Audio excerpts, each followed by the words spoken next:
Hi, everyone. I'm Connie Chung Joe. I'm the CEO of Asian Americans Advancing Justice Los Angeles, and I'm here with two of my colleagues. June and Nikki, would you like to introduce yourselves?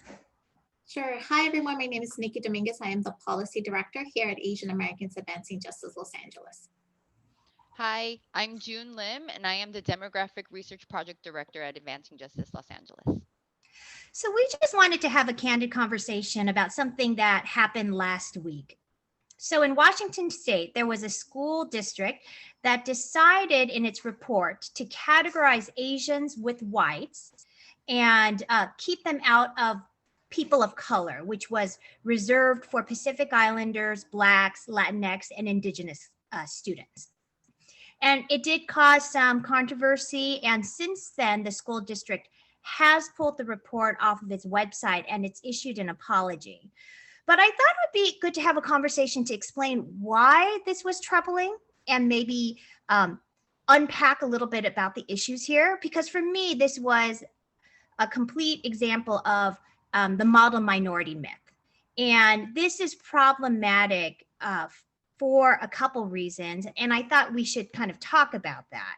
The model minority myth is this view that Asian Americans, because they are high achieving educationally or professionally, that they're more aligned with the white community and somehow the model of all communities of color compared to, let's say, the Black or Latinx or other communities.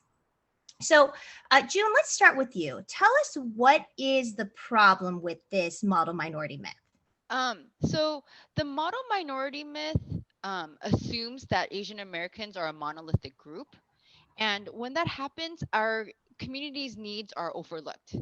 So we actually have a series of reports called A Community of Contrast. And in these reports, we look at data disaggregated by ethnic group for our Asian American and Native Hawaiian and Pacific Islander communities.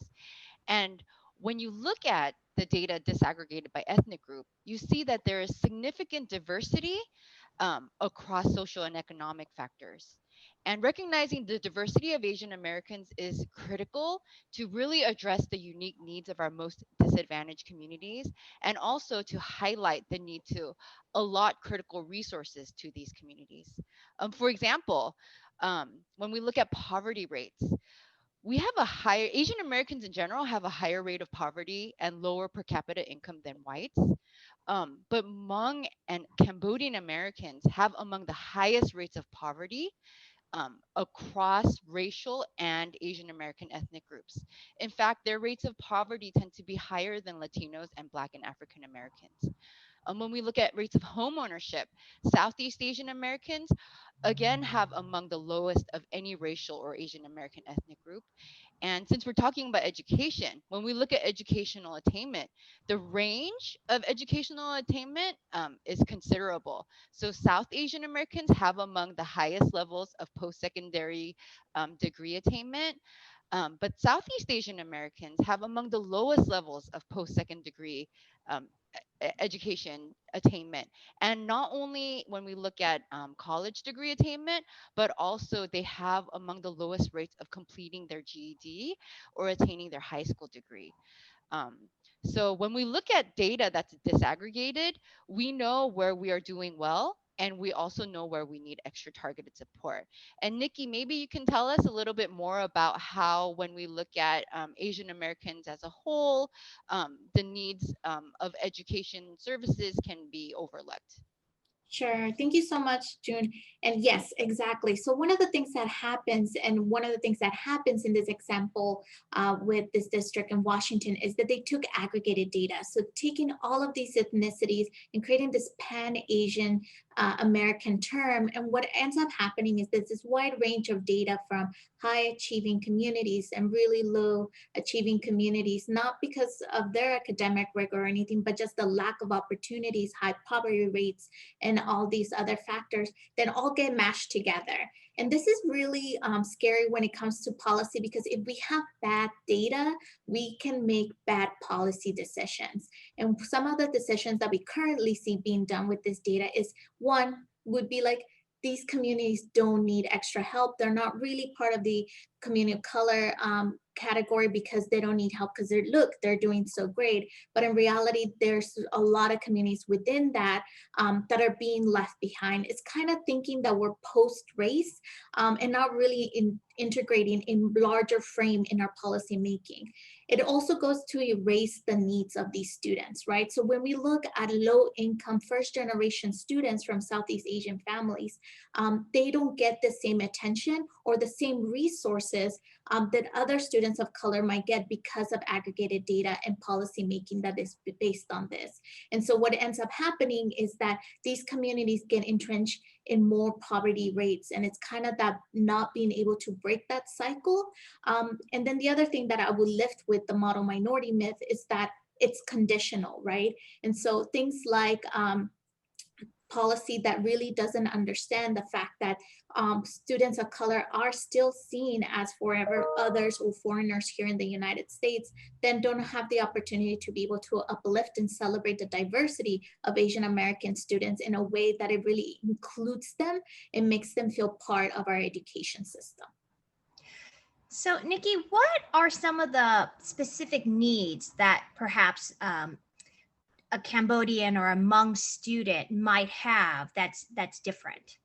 Sure. So one of the examples that we can have, and in each state the makeup is a little bit different, but here in California, we know that, for example, the Vietnamese community has one of the highest rate of students that are English learners.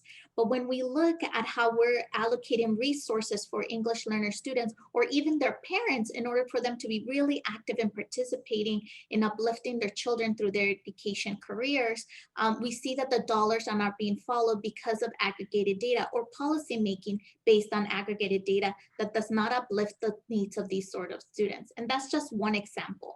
Another example we'll have that we don't often talk about is first generation students. A lot of students from the Southeast Asian community are going to be the first in their family, as June mentioned, to get a high school diploma or a GED, let alone go to universities. And so we know that that process is hard as it is.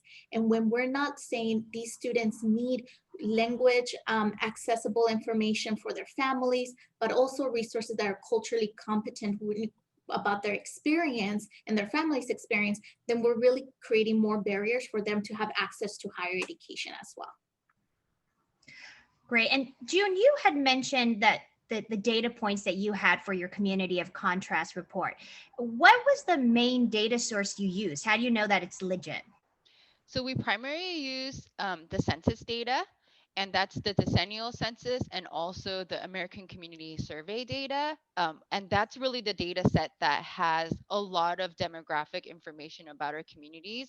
I mean, we were talking about like 32 different ethnic groups.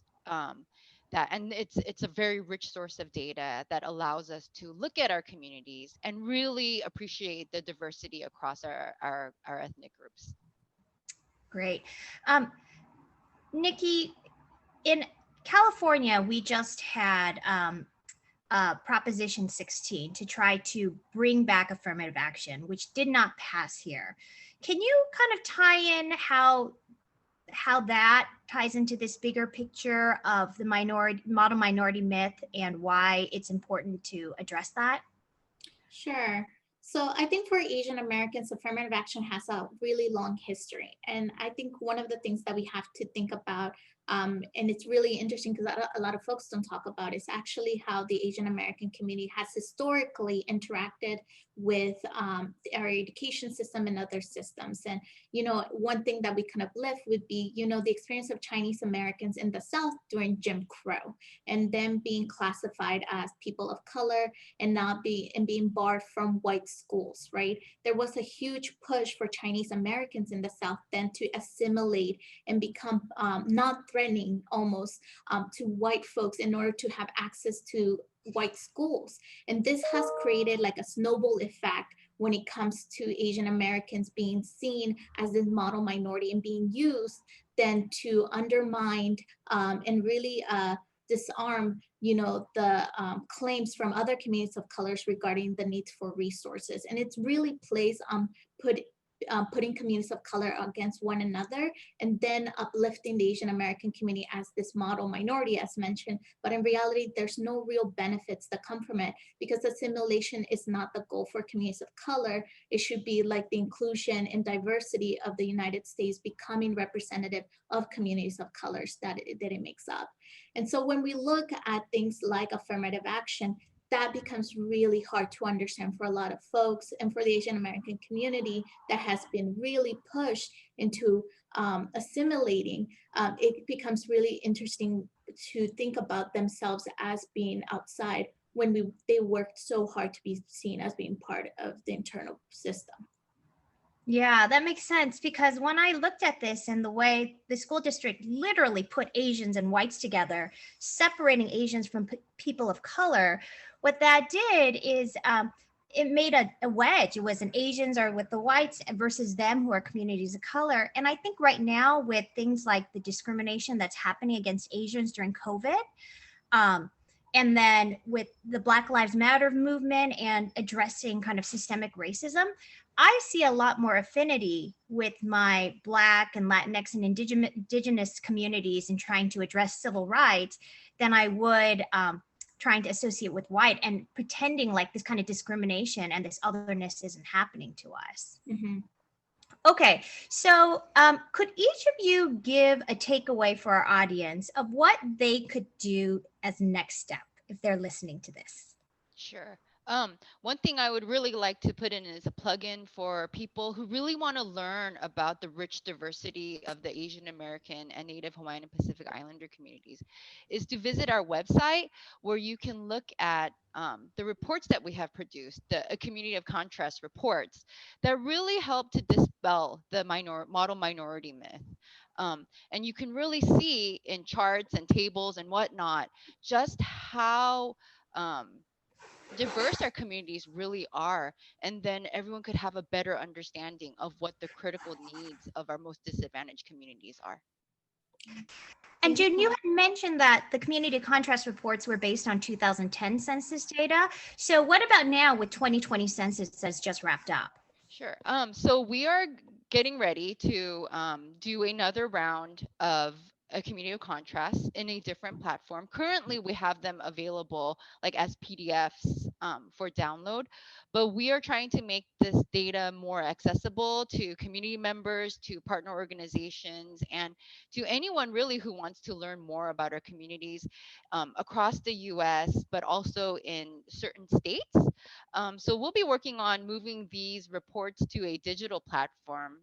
So that's to be seen. But for now, we really, because there's a delay in the census data becoming available, we really encourage everyone to visit our website to learn more about our communities from the reports that we already have. Great. Nikki, how about you? Can you give us a takeaway? Sure. So I think one of my biggest one, and I think it should be a golden rule across all systems, is talk to directly impacted folks before making any sort of policy changes or reporting changes or anything that has any sort of potential impact on communities of color. So I think one of the biggest takeaway would be that if we want to make changes to anything, and it's okay to have questions and think of innovative ways to solve a problem, but always center conversations regarding communities of color with communities of color. Reach out to your parents, reach out to students, community members, community-based organizations like Advancing Justice Los Angeles, and have a conversation regarding what is the goal that you're trying to achieve and what are some potential pitfalls. And I assure you that a lot of the policy making, if they did this, would be so much more inclusive and way more successful in addressing inequities in our communities. Great. Well, June, Nikki, thank you both so much for your time and sharing your expertise with us. And folks, for those of you who are watching, if you enjoyed this, please like us or follow us on social media. We're on Facebook, Instagram, and Twitter. You can also go onto our website and follow our email blast there. So thank you both for your time. Take care.